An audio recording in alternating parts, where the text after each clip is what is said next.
He stood under the lights, not a pop star, not a billionaire, but someone just as influential. The crowd erupted, cameras rolled. He took a breath and then said something no one expected. "This will be my last public appearance for a while." People laughed. They thought it was part of the act, but he meant it. That night, he disappeared. No more interviews, no social media, no press releases. He simply walked off the stage and vanished. For nearly 2 years, the world didn't hear a single word from him. At first, fans were curious. Then they were concerned. Some said he had burned out. Others whispered about illness. A few wild theories claimed he'd gone off to live in the mountains. But the truth, it was something few people in today's world ever choose. He walked away on purpose, not to escape, but to rediscover.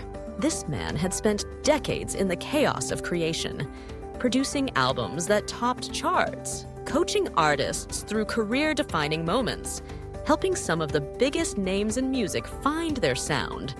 But somewhere along the way, he lost his own. So he unplugged completely. He moved to a quiet coastal town. No assistants, no cameras, no schedules. He read ancient philosophy, walked barefoot in the sand, sat for hours, doing nothing. Because that nothing, it was where the answers finally came. Months passed. The world moved on. Then, without warning, a small podcast episode dropped. No promo, no big announcement, just his soft, reflective voice saying, "I think I finally understand why I create, and it has nothing to do with success."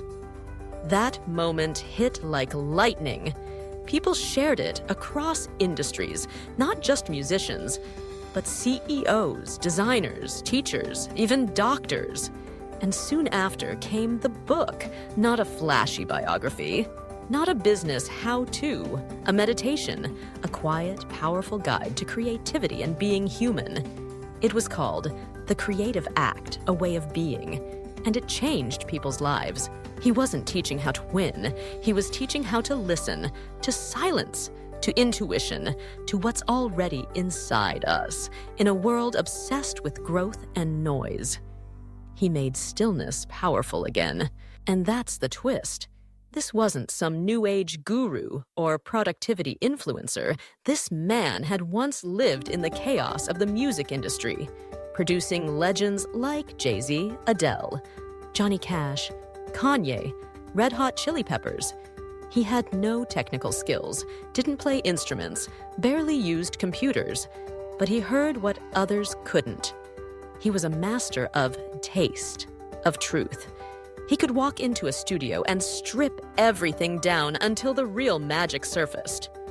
And when the noise got too loud even for him, he walked away. So who is this man? Rick Rubin, a bearded icon in flip-flops who changed music forever, then went silent, and came back with the most honest book about creativity in a generation. He reminds us that it's okay to disappear. Sometimes, that's where your real voice is waiting. Like stories like this, hit that subscribe button, because the next legend might already be disappearing. To prepare their return,